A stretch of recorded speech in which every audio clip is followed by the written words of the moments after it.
యెహోవా మా ప్రభువా, ఆకాశములో నీ మహిమను కనపరచువాడా, భూమి అంతటా నీ నామము ఎంత ప్రభావము కలిగింది. ఏంటంట?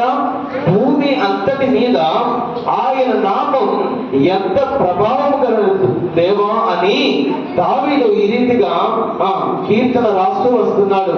అంటే భూమి అంతటి మీద ఆయన ప్రభావం గొప్పది. ఆయన మహిమ ఎలా ఉందంటే ఆకాశములో ఆయన మహిమ కనబరుచుతున్నాడు. ఆకాశము విశాలమైనది.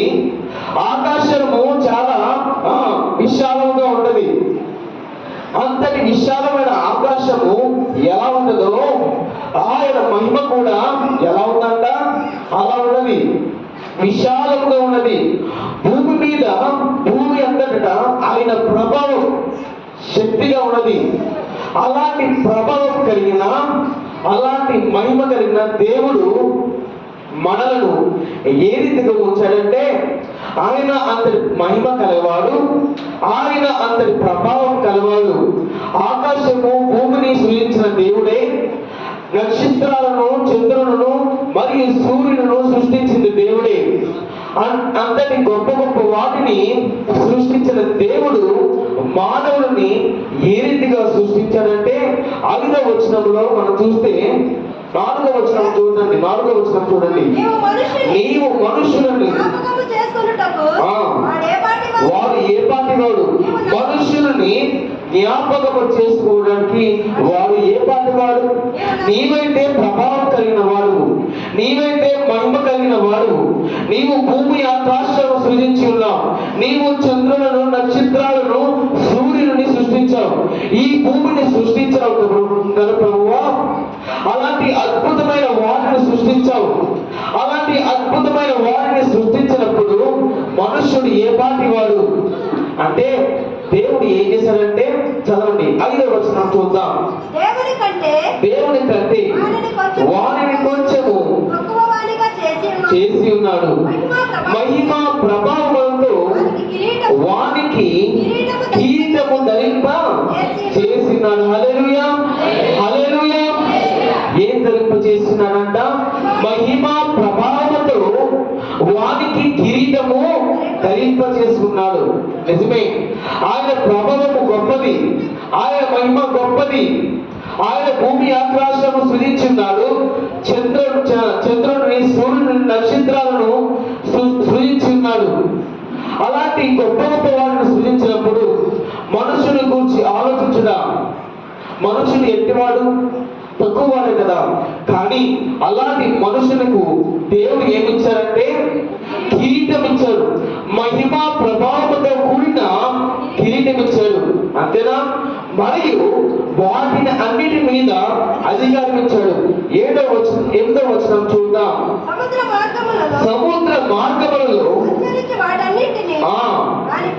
వాని పాదముల కింద నీవు ఉంచి ఉన్నావు. ఎవరి పాదముల కింద? మనుష్యుల పాదముల కింద చేసిన అన్ని ఎవరి పాదముల కింద ఉన్నాయంటే మనుష్యుల పాదాల కింద. మనుషులు ఎట్టివాడు?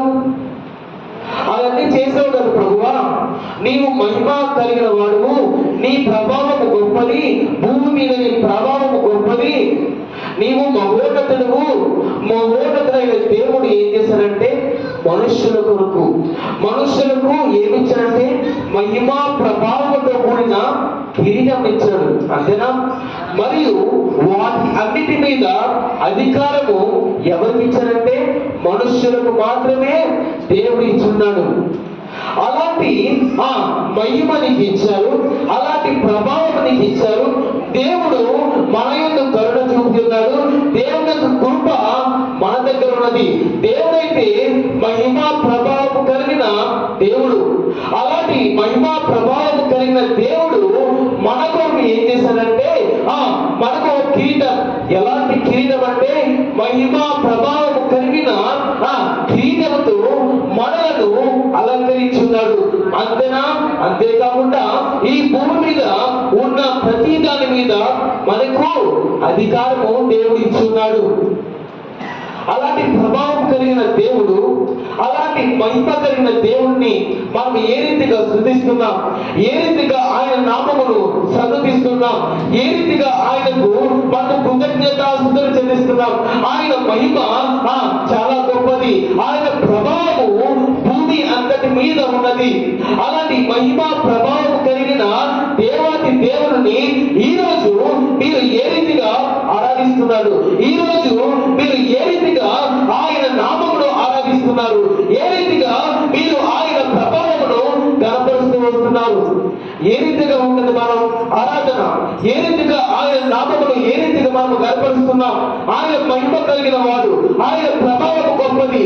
అలాంటి మహిమ ప్రభావం కలిగిన దేవాది దేవుడు నీకు మహిమా కిరీటం ఇచ్చున్నాడు.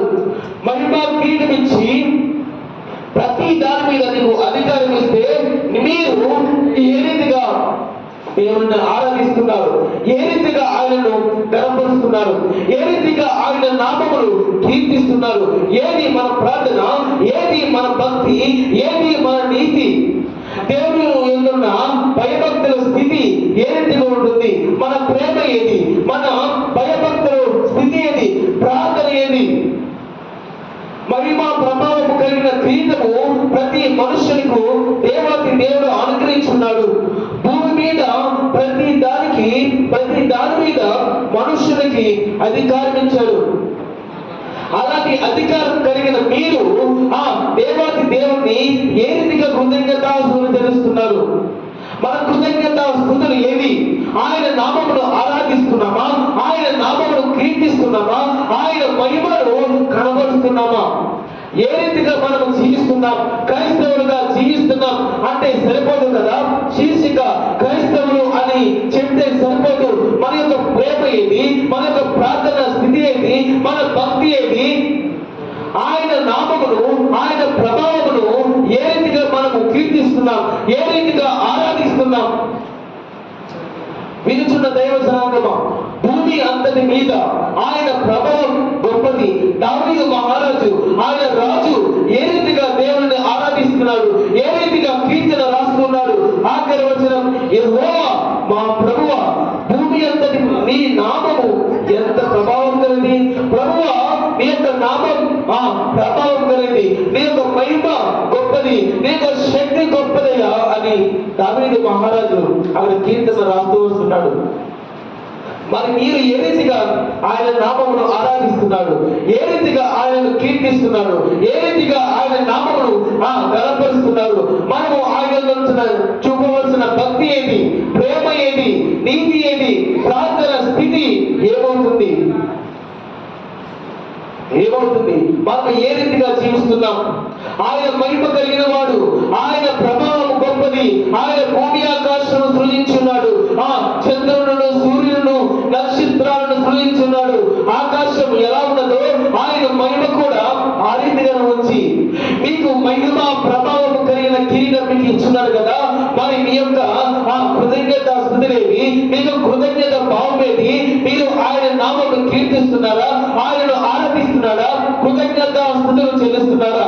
ఈ రోజు మనం ఏ రీతిలో ఉంటున్నాం? పేదల కొరకు అర్థిస్తున్నాం కానీ ఆయనకి కృతజ్ఞత స్థుతులు చెల్లించలేని స్థితిలో ఉంటున్నామా? నాకు ఫలానా మేలు జరగాలి, ఫలానాది నాకు జరగాలి, నా కుటుంబం ఆశీర్వదించబడాలి, నా యొక్క పిల్లలు ఆశీర్వదించబడాలి అంతేనా? మరి కృతజ్ఞత స్థితి ఏది? ఆయన కృతజ్ఞిస్తున్నామా, ఆయనకు కొనియాడుతున్నామా, ఆయనను కీర్తిస్తున్నామా, ఆయన నామమును గర్పడుతున్నామా? ఏ రీతిగా మనం జీవిస్తున్నాం, ఏ రీతిగా మనం నడుస్తున్నాం? ఆయన మహోన్నతుడు, ఆయన మహిమ గొప్పది, ఆయన ప్రభావము భూమి అంతగా ఉన్నది. అలాంటి మహిమ ప్రభావం కలిగిన దేవుణ్ణి మనం ఈ రోజు ఏ రీతిగా ఆరాధిస్తున్నాం, ఏ రీతిగా ఆయన కనపడుతున్నాం? మన ప్రార్థన స్థితి ఏమవుతున్నది, మన భక్తి ఏమవుతున్నది, మన ప్రేమ ఏమవుతున్నది? కీర్తన గ్రంథము 113వ అధ్యాయం 5వ వచనం 6వ వచనం చూద్దాం. కీర్తన గ్రంథం 113వ అధ్యాయం 5వ వచనం 6వ వచనం.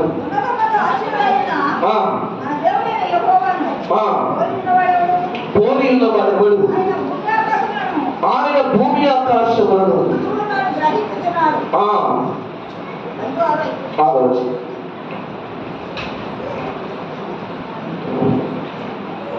ఏంటంట?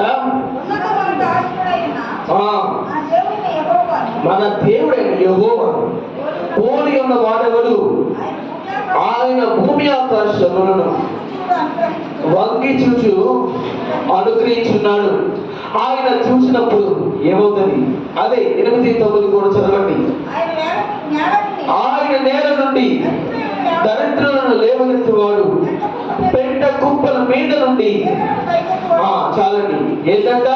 నేల నుండి దరిద్రులను పెంట కుప్పల మీద నుండి వారిని వర్ధింపజేస్తారంట. నేల నుండి దరిద్రులను లేవనెత్తుతారంట. పెంట కుప్పల మీద ఉన్న వారిని ఆయన లేపుతారంట. ఆయన ప్రభావం గొప్పది, ఆయన మహోన్నతుడు. ఆయన భూమి ఆకాశమును సృజించున్నాడు. ఆయన ఆకాశం మీద నుండి వంగి చూచినప్పుడు ఏమి అనుకరిస్తున్నాడంటే, నేల మీద నుండి ఉన్న దరిద్రులను ఆయన లేపుతున్నాడు. పెంట కుప్పల మీద ఉన్న వారిని ఆయన లేపుతున్నాడు. మరి ఒకప్పుడు మనము అలాంటి స్థితిలో ఉన్నాం కదా, ఒకప్పుడు మనము చాలా హీన స్థితిలో ఉన్నాం కదా. కానీ ఇప్పుడు మనము ఆ స్థితిలో లేము. మనము ఇప్పుడు ఆ స్థితిలో లేము. అభివృద్ధి కలిగినది. నేల నుండి దరిద్రులను దేవుడు లేపినట్లు మనలను కూడా అంచెలంచెలుగా దేవుడు అభివృద్ధి చేశాడు కదా. ఎంతో ఎంతో కష్టమైన స్థితిలో నుండి ఈరోజు సుఖవంతమైన జీవితం దేవుడు మనకి ఇచ్చున్నాడు కదా.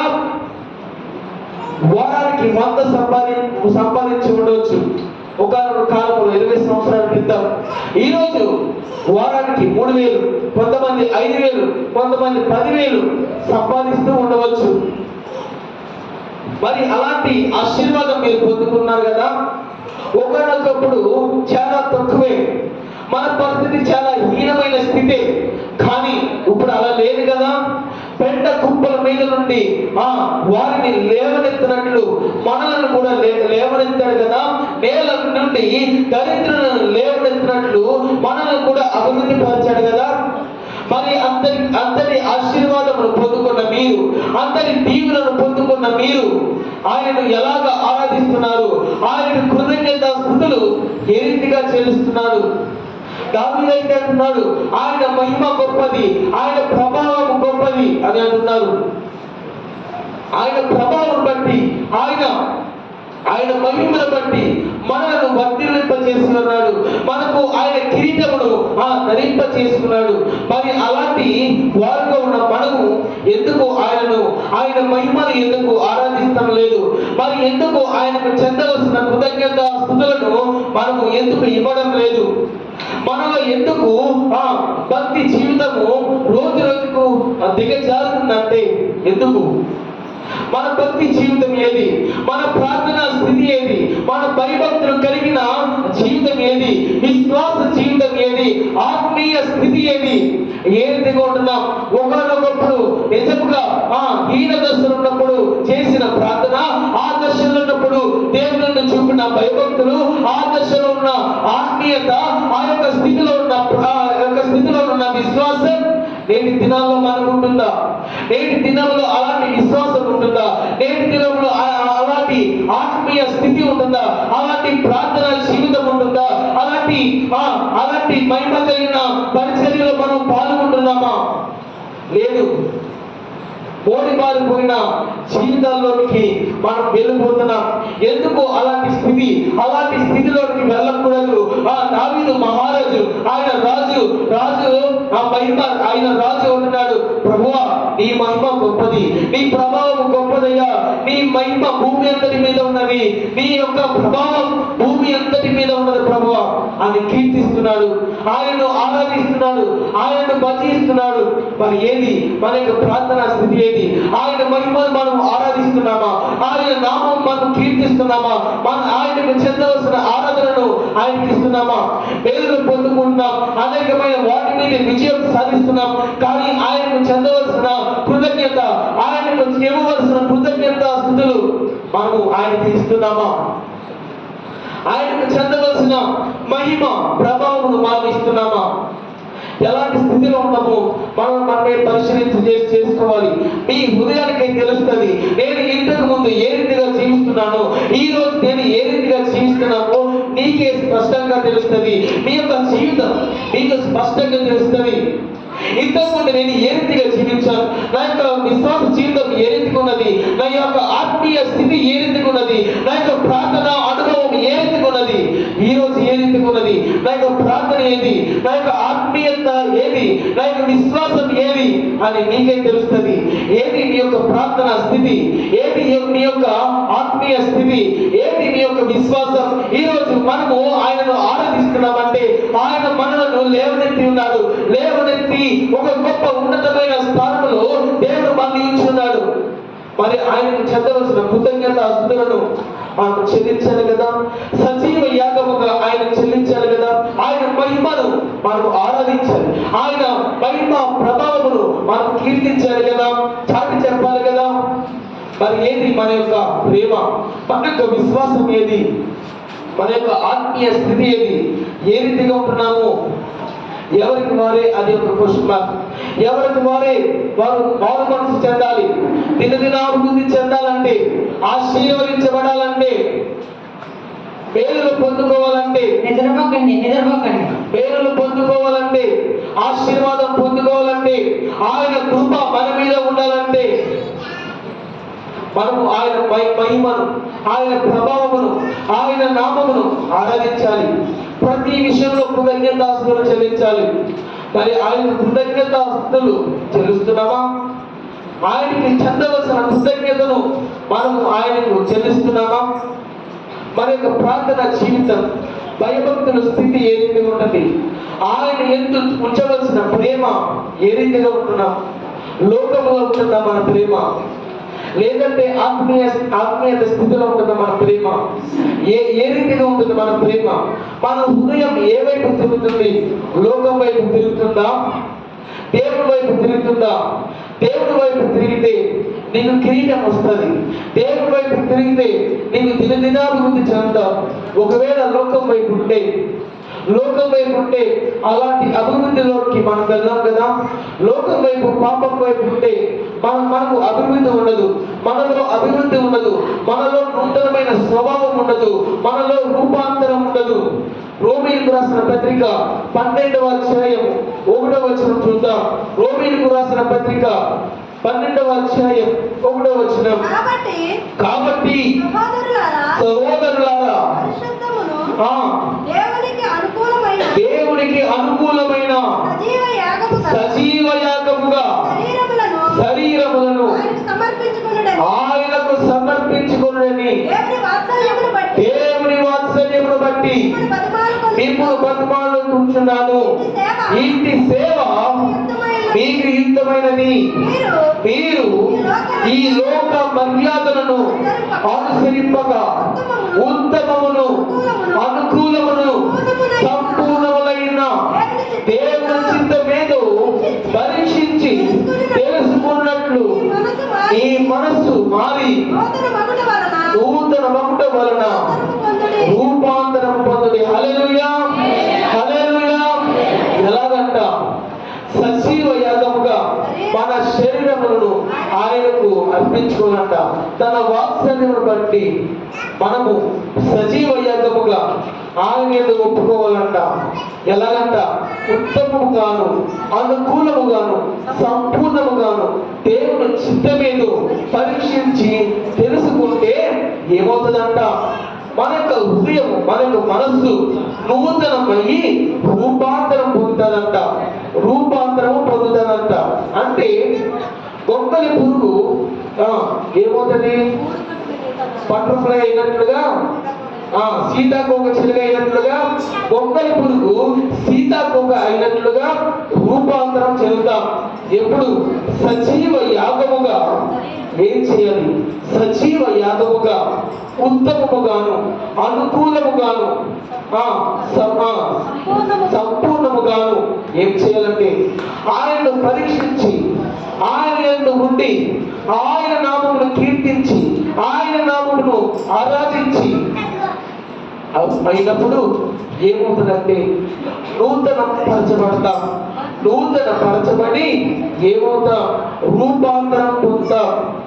మరి రూపాంతరం చెందాలి కదా. గొంగల పురుగు ఎలాగైతే సీతాకోక చిలుకలాగా నూతనమైన స్థితి దానికి ఎలా వచ్చినదో మీరు నూతన పరచబడాలంటే, ఆత్మీయతలో నూతనమైన స్థితిలోనికి వెళ్ళాలంటే, కుటుంబంలోనికి అభివృద్ధి రావాలంటే, మనకు దీవించబడాలంటే, ఆశీర్వదించబడాలంటే రూపాంతరం పొందాలి. అంటే ఎలాగా? సజీవ యాగముగా, ఉత్తమముగా, అనుకూలముగా, సంపూర్ణముగా ఆయనను ఆరాధిస్తే, విశ్వాసం ఉంచితే, ఆయన యందు మనం ప్రార్థన చేస్తే, ఆయన కరుణ వాత్సల్యంతో మనలను చూచి మనల్ని రక్షిస్తాడు. మనకు ఆయన జీవ కిరీటం ఇస్తాడు. హల్లెలూయా, హల్లెలూయా, హల్లెలూయా. మరి సజీవ యాగముగా ఆయన మనం కీర్తిస్తున్నామా? ఉత్తముగా, అనుకూలముగా, సంపూర్ణముగా మనము ఆయన నామమును కీర్తిస్తున్నామా? ప్రార్థన చేస్తున్నామా? మన యొక్క భక్తి జీవితం ఎలా ఉంటుంది? ఆత్మీయత స్థితి ఎలా ఉంటుంది? ఆత్మీయత స్థితిలో మీరు ఎంత మట్టుకు ఉన్నారు? సజీవ యాగముగా ఉన్నారా? సజీవ యాగముగా ఉన్నారా? అనుకూలముగా, ఉత్తమముగా, సంపూర్ణముగా ఉన్నారా? ఏ రీతిగా ఉంటుంది మన భక్తి జీవితం? ఏ రీతిగా ఉంటుంది మన విశ్వాస జీవితం? ఏ రీతిగా ఉంటుంది మన యొక్క భక్తి? మనం ఎలాగ ఆయనకు ప్రార్థన చేస్తున్నాం? ఎలాగ ఆయనను ఆరాధిస్తున్నాం? సంపూర్ణముగా, సంపూర్ణముగా మరియు సజీవ యాగముగా, అనుకూలముగా, ఉత్తముగా మనం ఆయనను ఆరాధిస్తే, ఆయన నామముకి కీర్తి మనం కలుగు చేస్తే, ప్రార్థన చేస్తే, విశ్వాస జీవితంలో ఆత్మీయతలో సంపూర్ణముగా సజీవ యాగముగా మనం ఉంటే రూపాంతరం పొందుతాం. నూతనమైన స్వభావం మనకు వస్తుంది. కాబట్టి రూపాంతరం మనం పొందాలి. రూపాంతరం పొంది మనం నూతన పరచబడాలి. రూపాంతరం పొంది నూతనమైన స్థితి మన జీవితంలో రావాలి. హల్లెలూయా, హల్లెలూయా.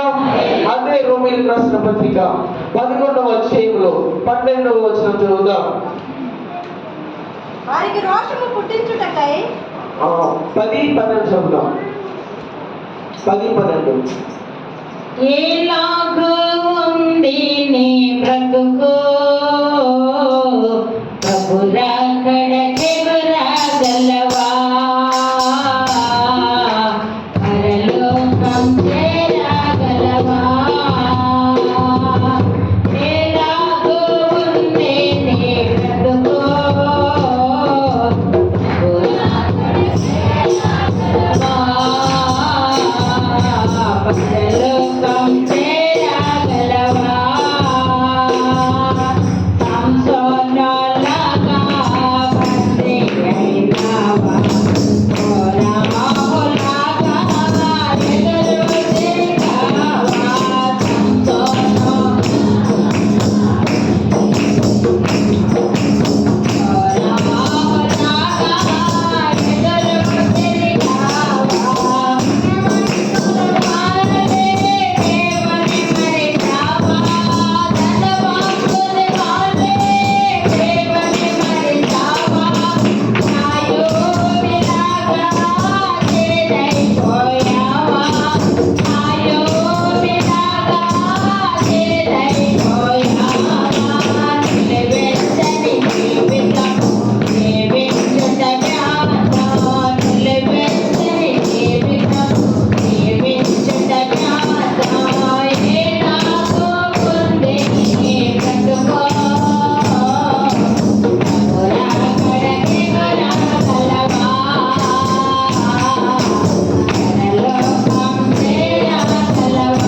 యూదుడని, గ్రీసు దేశస్థుడని భేదము లేదు. ఒక్క ప్రభువే అందరికి ప్రభువే ఉన్నాడు. తనకు ప్రార్థన చేయు వారి అందరి ఎడల కృప చూపుటకు ఐశ్వర్యవంతుడై ఉన్నాడు. ఎందుకనగా ప్రభు నామమును బట్టి ప్రార్థన చేయు వారెవరు వారు రక్షింపబడు. హల్లెలూయా. ఆయనకి భేదము ఏమీ లేదు. ఎవరు ఆయన యందు ప్రార్థన చేస్తారో ఎవరు ఆయన ఎందుకు ప్రార్థన చేస్తారో ఏమి చూపుతారంట? ఆయన కృప చూపుటకు ఐశ్వర్యవంతుడై ఉన్నాడు, ఆయన రక్షిస్తారన్నమాట. మరి సజీవ యాగముగా మనం ప్రార్థన చేసినప్పుడు, సంపూర్ణముగా మనం ప్రార్థన చేసినప్పుడు, ఉత్తమముగా ప్రార్థన చేసినప్పుడు ఏమవుతుందంటే దేవుడు కృప చూపుటకు ఐశ్వర్యవంతుడై ఉన్నాడు. ఆయన ఐశ్వర్యముతో ఆయన గొప్ప స్థితిలో నుండి ఆయన కృప చెప్పున మనను రక్షించుకుంటాడు. మరి మన యొక్క ప్రార్థన స్థితి ఏ రీతిగా ఉంటుంది? మన యొక్క ఆత్మీయ స్థితి ఏ రీతిగా ఉంటుంది? మన యొక్క జీవితం ఏ రీతిగా ఉంటుంది? ఎలాగ మనం జీవిస్తున్నాం? ఆత్మీయతలో మనం జీవిస్తున్నామా? లోకంలో మనం జీవిస్తున్నామా?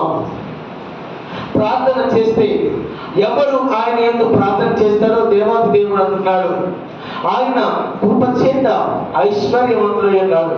కృప చూపుటకు ఆయన ఐశ్వర్యవంతుడై ఉన్నాడు. ఆయన రక్షిస్తాడు, ఆయన కృప చూపుతాడు మన ఎడల. మరి మనం సంపూర్ణముగా ఆయనను ఆరాధిస్తున్నామా? ప్రార్థన చేస్తున్నామా? సజీవ యాగముగా ఆత్మీయత స్థితిలో ఆయనకు ప్రార్థన చేస్తున్నామా?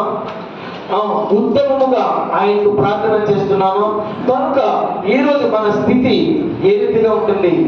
ఆయన మహిమ ప్రభావం కలిగిన వాడు, ఆయన మహిమ ప్రభావం గలవాడు, మహోన్నతులైన దేవునికి మనము చూపించవలసిన ఆరాధన క్రమం ఏ రీతిగా ఉంటుంది?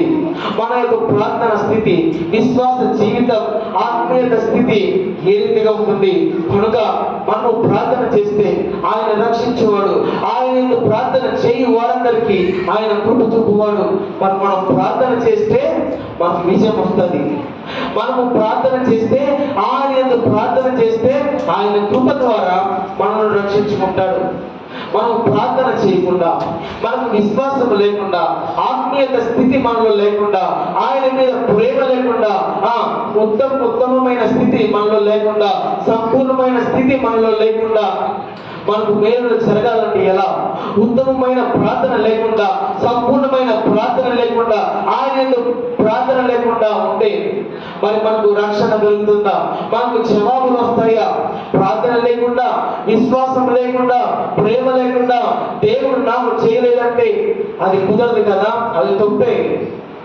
మనం ఆయనకు ప్రార్థన చేస్తే ఆయన జవాబిస్తాడు. మనం విశ్వాసంలో ఉంటే మనల్ని ఆయన అభివృద్ధి చేస్తాడు. మన విశ్వాస స్థితి ఈరోజు ఏ రీతిగా ఉంటుంది? మన భక్తి ఏ రీతిగా ఉంటుంది? ఆయనతో ప్రార్థన సహవాసం మనం ఏ రీతిగా ఆయనను ఆరాధిస్తున్నాం? ఆయనకు చెందవలసిన కృతజ్ఞతా స్థితులు ఏ రీతిగా మనం చెల్లిస్తున్నాం? అభివృద్ధి పరచబడాలంటే మనం విశ్వాసం ఉంచాలి కదా. మనకు జవాబు రావాలంటే, మనము అనేకమైన శ్రమ నుండి రక్షించబడాలంటే మనం ప్రార్థన చేయాలి కదా. సంపూర్ణమైన, ఉత్తమమైన మరియు సజీవ యాగముగా ఆయన కీర్తించాలి కదా. ప్రార్థన చేయాలి కదా. ఆయన నామమును ఆరాధించాలి కదా. ప్రార్థన చేసినప్పుడు, ఆత్మీయతలో ఉన్నప్పుడు, విశ్వాసంలో ఉన్నప్పుడు నూతనమైన స్థితి మనకు వస్తుంది. రూపాంతరం పొందుతాం. ఆయన మహిమను బట్టి, ఆయన ప్రభావం బట్టి ఎప్పుడైతే సజీవ యాగముగా, సంపూర్ణముగా ఆయనను ఆరాధిస్తామో, ఆయనను ప్రార్థిస్తామో మనకి ఏమవుతుందంటే నూతనమైన స్థితి మనలో ఏర్పడుతుంది. నూతనమైన స్థితి మరియు రూపాంతరము పొందుతాం మనం. అలాంటి రూపాంతరం మనము పొందుతాము కాక. హల్లెలూయా, హల్లెలూయా, హల్లెలూయా. రూపాంతరం పొందాలి మనందరం, నూతన పరచబడాలి మనందరం. అలా నూతనమైన స్థితిలోనికి రూపాంతరం పొందాలంటే సంపూర్ణముగా, సజీవ యాగముగా ఆయనను ఆరాధించాలి, ఆయనను కీర్తించాలి, ఆయనను కొనియాడాలి, ఆయన నామమును మనము అనుక్షణము కీర్తించాలి. మరి మనం ఆ రీతిగా మన యొక్క కుటుంబాల్లో, మన ఇళ్లలో మనం చేస్తున్నామా? ఆదివారం వచ్చేసి ప్రార్థన చేసి, పాటలు పాడి, వాక్యం విని, ఒక సాక్ష్యం చెప్పి వెళ్ళిపోతే అది భక్తి అంటారా? అది విశ్వాస జీవితం అంటారా? అది ఆత్మీయత స్థితి అంటారా? కాదు. మరి ఏది మన యొక్క ప్రార్థనా స్థితి? ఏది మన యొక్క విశ్వాసం, ఏది మన యొక్క నిరీక్షణ, ఏది మన ఆత్మీయత స్థితి ఎక్కడ ఉంటుంది? ఆదివారం వచ్చి మనం పాటలు పాడి ప్రార్థన చేసి ఆరాధన చప్పట్లు కొట్టి వాక్యం విని లాస్ట్ లో ప్రార్థన చేయించుకుని వెళ్ళిపోతే మనకి వ్యాధి ఏముంటుంది? మనకు జవాబులు ఎందుకు వస్తాయి? ఆదివారం వస్తే సరిపోదు, ఆదివారం ఆయన నామమును ఆరాధిస్తే సరిపోదు, ఆదివారమే ప్రార్థన చేస్తే మనకు మేలులు జరగవు, మనం ఆత్మీయ స్థితిలో ఎదగం, విశ్వాస జీవితంలో మనం ఎదగం. ఆదివారం వస్తే సరిపోదు, ఆదివారమే ఆయన కీర్తిస్తే సరిపోదు, అనుక్షణము ఆయనను ఆరాధించాలి, అనుక్షణము ఆయనకి కృతజ్ఞతాస్తుతులు చెల్లించాలి. మరి ఆ రీతిగా మన ఇళ్లలో, మన యొక్క కుటుంబాల్లో మనం ఆ రీతిగా మన యొక్క హృదయాల్లో ఆయనను ఆరాధిస్తున్నామా? ఆయన నామమును గణపరుస్తున్నామా? ప్రభువా ఈరోజు నాకు ఇచ్చిన అందుకు వందనాలయ్యా అని మనం ఆయనను ఆరాధిస్తున్నామా? ప్రార్థన చేస్తున్నామా? ప్రార్థన చేస్తే మనకు జవాబు, ప్రార్థన చేస్తే మనకు రక్షణ, ప్రార్థన చేస్తే మనకు విడుదల. సజీవ యాగముగా, ఉత్తమముగా, సంపూర్ణంగా చేస్తే నూతనమైన స్థితి ఇస్తానన్నాడు దేవుడు. రూపాంతరం పొందుతారు అంటున్నాడు. మరి మనం సంపూర్ణంగా లేకుండా, సజీవ యాగముగా లేకుండా, ఉత్తమమైన స్థితి లేకుండా, ప్రార్థనా స్థితి లేకుండా మనకు జవాబు రావాలంటే, మనము విడిపింపబడాలంటే ఎలా సాధ్యమవుతుంది? మరి మన యొక్క ప్రార్థన స్థితిలో మనం ఎదగాలి, ప్రార్థనలో మనం ఎదగాలి, విశ్వాసంలో ఎదగాలి, ఆత్మీయత స్థితిలో ఎదగాలి, అనుక్షణము ఆయనను కొనియాడాలి, అనుక్షణము ఆయనను కీర్తించాలి. ఎప్పుడైతే అనుక్షణము ఆయనను కీర్తించామో, అనుక్షణము ఆయనను కొనియాడము, ప్రార్థన చేసాము, ఎటువంటి శ్రమలు వచ్చినా, ఇబ్బందులు వచ్చినా, ఇక్కడిలో వచ్చినా వాటి నుండి విడుదల కలుగుతుంది. హల్లెలూయా, హల్లెలూయా, హల్లెలూయా.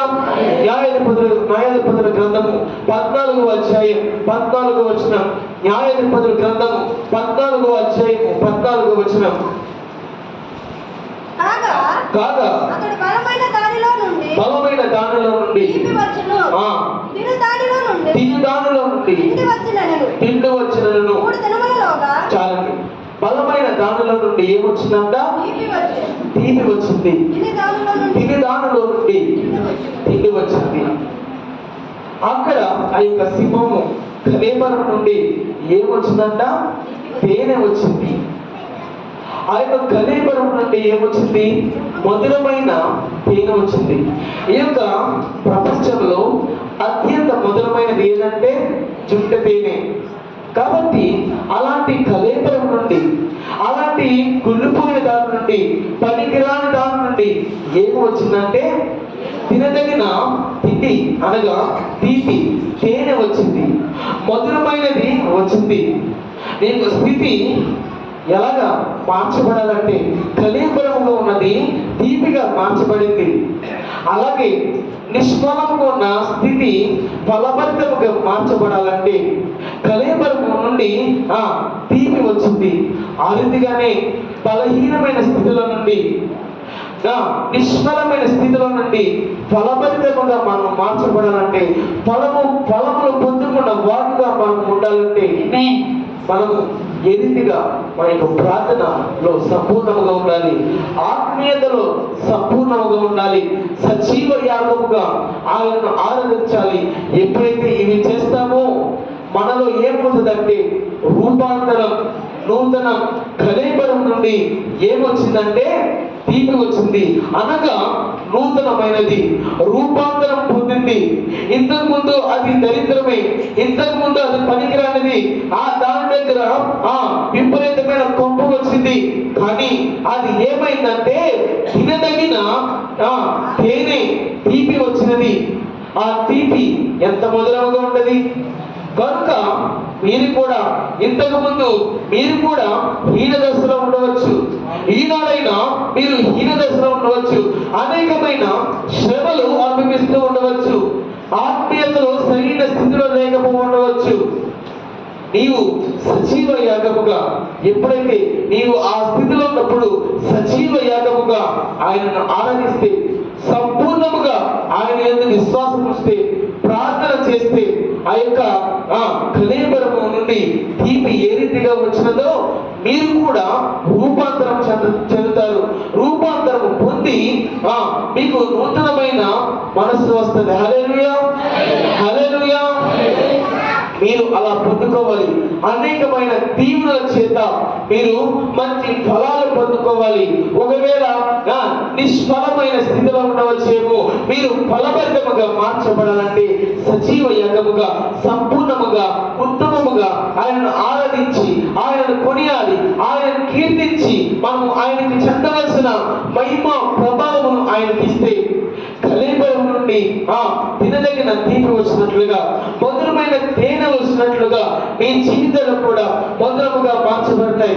మరి మనం ఆ రీతిగా మధురమైన జీవితాల్లో మనం ఉంటున్నామా? మధురమైన జీవితాన్ని మనం అనుభవిస్తున్నామా? ఒకవేళ కష్టాలు ఉంటే, ఇబ్బందులు ఉంటే, శ్రమలో ఉంటే, ఈ రోజైనా సజీవ యాగముతో ఆయనను ఆరాధిద్దాం. సజీవ యాగముతో, సంపూర్ణతతో, ఉత్తమమైన స్థితితో మరియు ప్రార్థనతో ఆయనను ఆరాధిద్దాం, కీర్తిద్దాం. ఆయనతో ఒక సహవాసం కలిగి ఉన్నదాం. అప్పుడు మన యొక్క స్థితి నూతనమవుతుంది, రూపాంతరం చెందుతాం. కళేబరం నుండి తేనె వచ్చినది, దానికి దీనికి పోలికే లేదు. అదేమో నిష్ఫలమైనది, పనికిరానిది, దాని నుండి చెడ్డ కొవ్వు. కానీ ఈ యొక్క తేనె అయితే మధురమైనది, చాలా చాలా ఖరీదైనది, ఆరోగ్యమైనది, చాలా శ్రేష్టమైనది. అలాంటి నిష్ఫలమైన దాని నుండి, దరిద్రమైన దాని నుండి, చెడ్డ కొవ్వు వచ్చిన దాని నుండి ఏ రీతిగా వచ్చింది? తేనె వచ్చింది, తీపికరమైనది వచ్చింది. ఆ రీతిగానే మీ జీవితాలు కూడా నూతన పరచబడాలి. ఆ రీతిగానే మీ జీవితాలు కూడా, మీ కుటుంబం కూడా ప్రతి ఒక్కరూ రూపాంతరం పొందాలి. హల్లెలూయా, హల్లెలూయా. ఆ రీతిగా రూపాంతరం చెందుదాం గాక. ఆమేన్, ఆమేన్. సంఖ్యాకాండం 13వ అధ్యాయం 17వ వచనం. సంఖ్యాకాండం 13వ అధ్యాయం 17వ వచనం నుండి 20వ వచనం వరకు చదువుదాం. మోషే కానాను దేశము చదివి. సంచరించి చూచుటకు వారిని పంపినప్పుడు వారితో ఇట్లనెను, మీరు ధైర్యము తెచ్చుకొని దాని దక్షిణ దిక్కున ప్రవేశించి ఆ కొండ ఎక్కి ఆ దేశం ఎట్టిదో, దానిలో నివసించే జనము బలము గలదో బలము లేనిదో, కొంచెమైనదో విస్తారమైనదో, వారు నివసించు భూమి ఎట్టిదో, అది మంచిదో చెడ్డదో, వారు నివసించు పట్టణములు ఎట్టివో, వారు గుడారములలో నివసించు వారందరూ కోటలలో నివసించుదురు. ఆ భూమి విస్తారమైనదో నిస్సారమైనదో, దానిలో చెట్లున్నవో లేవో కనిపెట్టవలెను. మరియు మీరు ఆ దేశపు పంటలు కొన్ని తీసుకుని రండని చెప్పారు.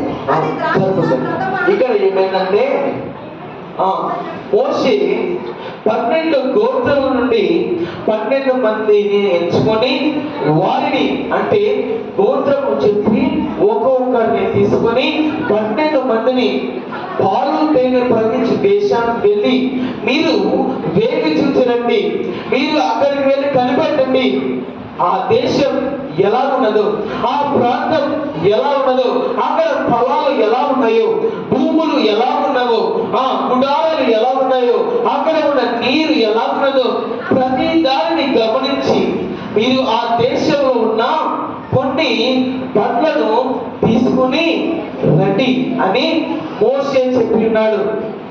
అక్కడ పాలు తేనె ప్రవహించే దేశంలోనికి ఆ 12 మంది వేగుల వారు అక్కడికి వెళ్ళి అక్కడ వేగు చూచారనమాట. అంటే ఆ యొక్క దేశంలో ఫలాలు ఎలాగున్నాయి, ఆ యొక్క దేశంలో ఉదారాలు ఎలాగున్నాయి, ఆ యొక్క దేశంలో భూమి ఏ రీతిగా ఉన్నది, సారవంతమైనదా నిస్సారవంతమైనదా, అక్కడ గుడారాలు ఎలా ఉన్నాయి, సంపదలు ఎలా ఉన్నది, ఆ యొక్క దేశంలో ఉన్న కొండలు పల్లాలు ఎలా ఉన్నాయి, అక్కడ పొలాలు ఎలా ఉన్నాయి, పండ్లు ఏ రీతిగా ఉన్నాయి, ప్రతి దానిని మీరు వేగి చూచి కొన్ని పండ్లను తీసుకురండి అని మోషే చెప్పి ఉన్నాడు. ఆ రీతిగా ఇది మన యొక్క విశ్వాస జీవితంలో ఎలాగంటే మనము కూడా వేగి చూడాలి, ఏమి వేగు చూడాలి అనగా, మనము వేగుల వారు అంటే వారు ఆ యొక్క దేశంకి వెళ్ళి అక్కడ ప్రతి దానిని గమనించి కొన్ని పండ్లు తీసుకువచ్చారు కదా, ఆ రీతిగానే మనం కూడా వేగుల వారు. మనం ఎక్కడ వేగి చూచి రావాలంటే దేవుని యొక్క మహిమను వేగి చూచి రావాలి. మనం దేనిని పరిశీలించాలంటే దేవుని యొక్క ప్రభావమును పరిశీలించాలి. దేవుని యొక్క మహిమను, వాత్సల్యతను, ప్రతి దానిని వేగి చూచి ఏమి తీసుకురావాలి అక్కడి కొన్ని ఫలాలు, పండ్లను వేగి చూసి తీసుకురావాలి. మీరు వారు ఆ యొక్క మోషే మరియు ఆ యొక్క ప్రజలు ఆ యొక్క దేశంలోనికి వెళ్ళక ముందు కొన్ని ఫలాలు తీసుకువచ్చున్నారు. తీసుకువచ్చిన తర్వాత వారు ఆ యొక్క దేశంలో ప్రవేశించున్నారు. కనుక వేగుల వారు ఏం చేశారంటే వారు ఆ యొక్క పాలు తేనె ప్రవహించే దేశంలోనికి వెళ్ళి అక్కడున్న పండ్లను తీసుకువచ్చిన రీతిగా విశ్వాస జీవితంలో మీరు దేవుని యొక్క మహిమను వేగి చూస్తే, దేవుని యొక్క ప్రభావమును, దేవుని యొక్క వాత్సల్యతను, దేవుని యొక్క శక్తిని వేగి చూచి వస్తే మీరు కూడా వారు ఎలాంటి కొన్ని పండ్లను ఆ దేశం నుండి తీసుకువచ్చున్నారో అలాంటి పండ్లు అంటే అలాంటి ఫలాలు మీరు కూడా పొందుతారు. హల్లెలూయా, హల్లెలూయా, హల్లెలూయా. మరి మనము వేగుల వారుగా ఉన్నామా? మనము వేగు చూస్తున్నామా? మహిమను, దేవుని యొక్క మహిమను మనం వేగి చూడాలి. దేవుని యొక్క ప్రభావమును మనం వేగి చూడాలి. దేవుని యొక్క శక్తిని, దేవుని యొక్క వాత్సల్యతను మనం వేగి చూడాలి. అక్కడికి వెళ్ళి పరిశీలించి దేవుని యొక్క మహిమను, ప్రభావమును వేగి చూచి ఏమి తీసుకురావాలంట? కొన్ని పండ్లను తీసుకురావాలి, అంటే ఫలాలు తీసుకురావాలి. ఎప్పుడైతే ఆయన మహిమను మీరు వేగి చూస్తారో, ఎప్పుడైతే మీరు ఆయన యొక్క ప్రభావమును, ఆయన వాత్సల్యతను పరీక్షిస్తారో, మీరు అక్కడ ఆయన యొక్క మహిమను పొందుకుంటారో, అప్పుడు మీకు ఫలాలు కలుగుతాయి, అభివృద్ధి కలుగుతుంది. మరి మనం వేగుల వారు ఆ యొక్క వేగుల వారు వెళ్ళి ఫలాలు తెచ్చారు, అక్కడ పరిశీలించారు. మరి మనం పరిశీలిస్తున్నామా? ఆయన యొక్క మహిమను పరిశీలిస్తున్నామా? ఆయన ప్రభావమును మనం వేగి చూస్తున్నామా? వేగుల వారైతే వెళ్ళి కొన్ని ఫలాలు తెచ్చారు. మరి మన యొక్క ఫలాలు ఏమి? విశ్వాస జీవితంలో వేగుల వారిగా ఉన్న ప్రతి విశ్వాసి వెళ్ళి దేవుని యొక్క మహిమను వేగి చూస్తున్నారా? దేవుని యొక్క ప్రభావమును చూస్తున్నారా? దేవుని యొక్క వాత్సల్యతను అనుభవిస్తున్నారా? ఒకవేళ ప్రభావమును, మహిమను, వాత్సల్యతను చూచి ఆ యొక్క మహిమను అనుభవిస్తే ఆ యొక్క వేగుల వారు ఆ యొక్క దేశం నుండి ఫలాలు తెచ్చిన రీతిగా, ఆ యొక్క దేశం నుండి మంచి మంచి ఫలాలు తీసుకువచ్చిన రీతిగా మీరు కూడా ఫలభరితంగా అవుతారు కదా. వేగుల వారు ఎలాగైతే ఫలాలు తెచ్చుకున్నారో మీరు కూడా దేవుని యొక్క మహిమను వేగు చూచి, మీరు కూడా దేవుని యొక్క ప్రభావమును వేగు చూచి, వాత్సల్యతను అనుభవించి దేవుని యొక్క శక్తిని పొందుకుని ఆత్మీయతను ఎదుగుతే మీకు కూడా ఫలాలు కలుగుతాయి, మీరు కూడా అభివృద్ధి కలుగుతుంది. వారైతే ఆ ఫలాలు పొందుకున్న తర్వాత, ఆ ఫలాలు తీసుకువచ్చిన చూసిన తర్వాత వారు ఎక్కడికి వెళ్ళారంటే ఆ యొక్క పాలు తేనె ప్రవహించు దేశంలోకి వెళ్ళారు. అంటే వేగు చూశారు. వేగు చూసిన తర్వాత పండ్లను తీసుకువచ్చున్నారు, ఆ పండ్లను అనుభవించున్నారు. ఆ పండ్లు తిన్న తర్వాత ఆ దేశంలోకి వెళ్ళారు. మరి మనకు విశ్వాసంలో ఆయన మహిమను వేగి చూస్తే, ఆయన ప్రభావమును వేగి చూస్తే, ఆయన ఆత్మను వేగి చూస్తే, ఆయన వాత్సల్యతను అనుభవిస్తే మనం ఫలాలు పొందుకుంటాం. ఆ ఫలాలను అనుభవించి వారు ఎలాగైతే పాలు తేనె ప్రవహించి దేశానికి వెళ్ళారో ఆ రీతిగానే మనము కూడా ఎక్కడికి వెళ్తాం? నూతన యెరూషలేములోనికి వెళ్తాం. హల్లెలూయా, హల్లెలూయా. మరి మనం వేగు చూస్తున్నామా? ఆయన మహిమను మనము పొందుకుంటున్నామా? ఆయన శక్తిని మనము అనుభవిస్తున్నామా? ఆయన ఆత్మను మనం పొందుకుంటున్నామా?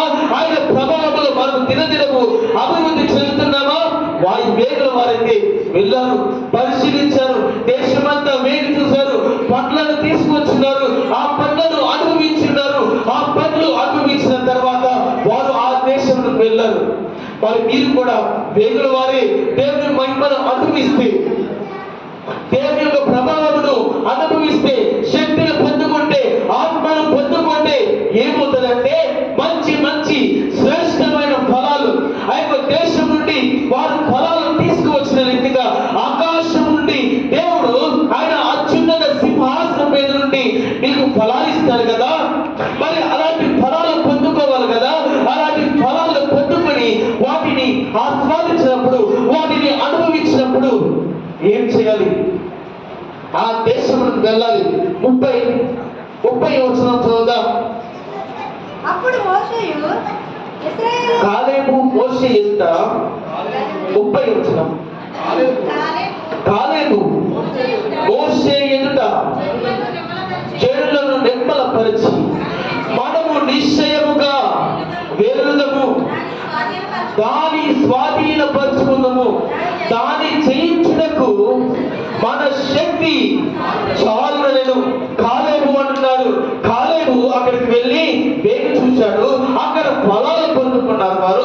ఆ ఫలాలు తిన్న తర్వాత మోషే మనకు దానిని స్వాధీనపరచుకుందాం, దాన్ని జయిద్దాం. అక్కడికి వెళ్ళడానికి మన శక్తి సరిపోద్ది. మనం వేగి చూసాం కదా, ఆ దేశం మనం వేగి చూసాం. ఆ దేశంలో ఉన్న ప్రతి దానిని మనం చూసి ఉన్నాం. అక్కడ నుండి ఫలాలు మనం తెచ్చుకున్నాం కనుక, అలాంటి ఫలాలను మనం పొందుకున్నాం కనుక మనం వెళ్ళి ఆ యొక్క దేశంలోనికి వెళ్దాం, ఆ దానిని స్వాధీనపరుచుకుందాం అని కాలేబు చెబుతున్నాడు. వేగుల వారు వెళ్ళారు, ఫలాలు తెచ్చుకున్నారు, ఫలాలను అనుభవించినారు. ఫలాలను అనుభవించిన తర్వాత వారు శక్తి పొందుకున్నారు అన్నమాట. హల్లెలూయా, హల్లెలూయా, హల్లెలూయా. వారు అంటున్నారు నిశ్చయముగా వెలుదుము, దానిని స్వాధీనపరచుకుందాము, దానిని జయించుటకు మన శక్తి చాలును.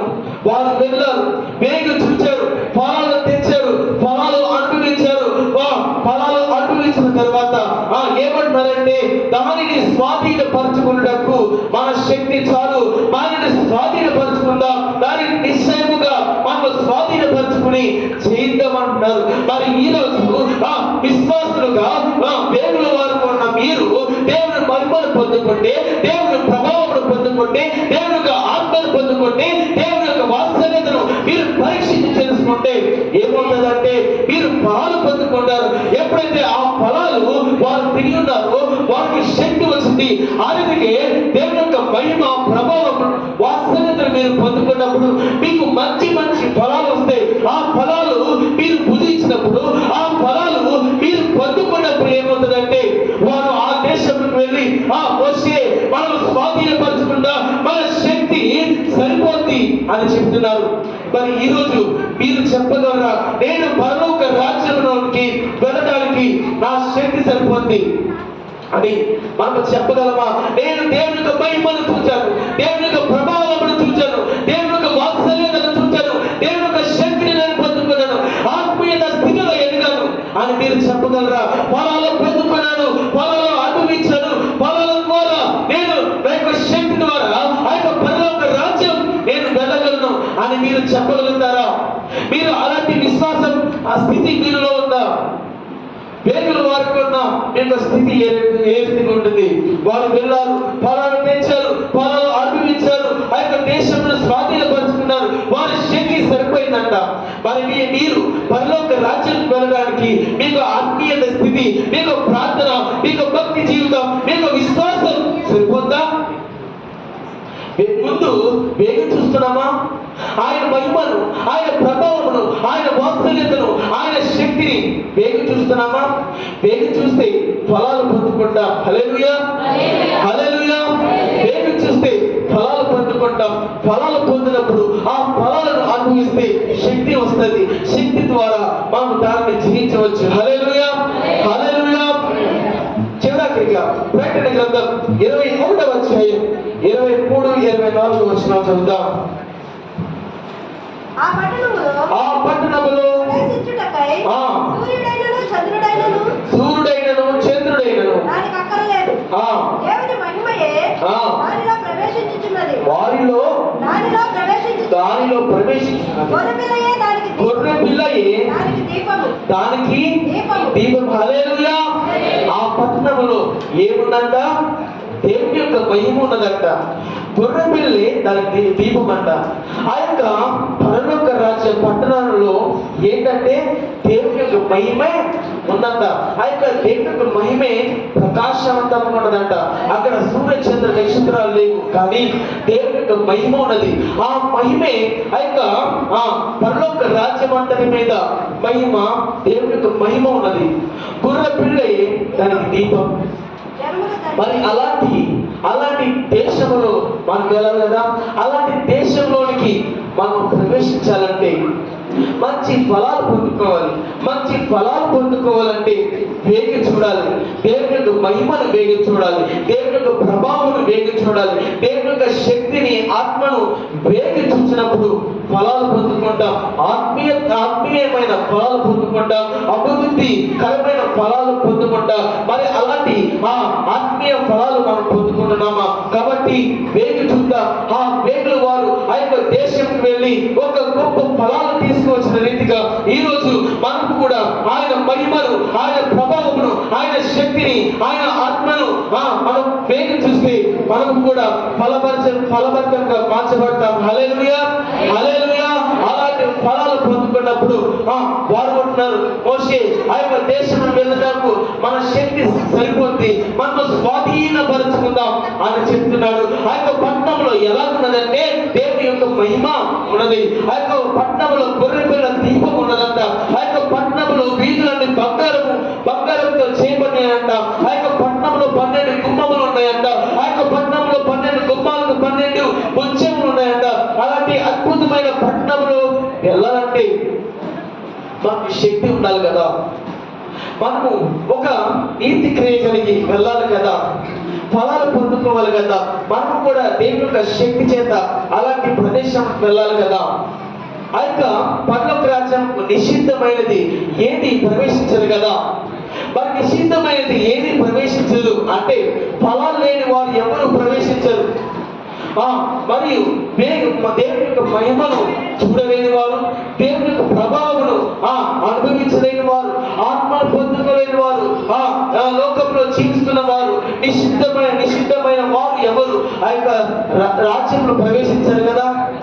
కానీ కాలేబు చెబుతున్నాడు, స్వాధీనపరచుకోవడానికి, జయించడానికి మన శక్తి చాలు అని కాలేబు చెప్తున్నాడు. మరి మనము చెప్పగలమా? నేను ఆ పరలోక రాజ్యానికి వెళ్ళడానికి నా శక్తి చాలు. దేవుడు నాకు ఆత్మీయమైన ఫలాలు ఇచ్చాడు. దేవుడు నన్ను అభివృద్ధి పరిచాడు. దేవుడు నన్ను నడిపిస్తున్నాడు కనుక నేను దానిని స్వాధీనపరచుకుంటాను. నేను దాంట్లో వెళ్ళగలను. దేవుని యొక్క మహిమను ముందు వేగు చూచాను, కానీ ఇప్పుడైతే అనుభవిస్తాను అక్కడికి వెళ్ళి అని మనము చెప్పగలమా? కాబట్టి దేవుని యొక్క ప్రభావమును, మహిమను, ఆయన వాత్సల్యతను మనం వేగి చూస్తే మనము ఫలభరితంగా మార్చబడతాం. ఎప్పుడైతే ఆ ఫలాలు పొందుకుని ఆత్మీయ స్థితిలో, విశ్వాసంలో, ప్రార్థనలో మనం దినదినాభివృద్ధి ఎలాగా సజీవ యాగముగా, సంపూర్ణముగా ప్రార్థన స్థితిలో ఉత్తమముగా ఉంటే నూతనమైన స్థితి రూపాంతరం పొంది ఎక్కడికి వెళ్తాం? ఆ యొక్క పరలోక రాజ్యంలోకి వెళ్తాం. అక్కడ దేవుని యొక్క మహిమ ఉంటుంది. ఆ యొక్క మహిమను మనం చూడవచ్చు. ఆ యొక్క వీధులు బంగారంతో చేయబడి ఉంటాయి. అక్కడ 12 గుమ్మములు ఉంటాయి. 12 గుమ్మములకు 12 ముత్యములు ఉంటాయి. అలాంటి అద్భుతమైన దేశంలోనికి మనం వెళ్ళాలంటే మన శక్తి సరిపోవాలి కదా. అలాంటి శక్తి మనం కలిగి ఉండాలంటే మంచి ఆత్మీయ ఫలాలు పొందుకోవాలి కదా.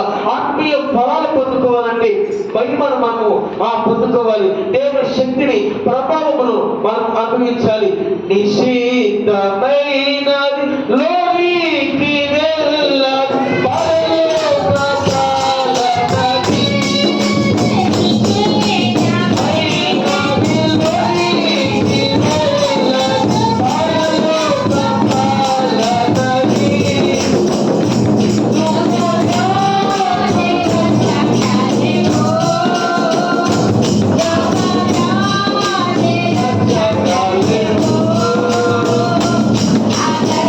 Hallelujah.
చెప్తాం. సాక్ష్యాన్ని ఇచ్చేదా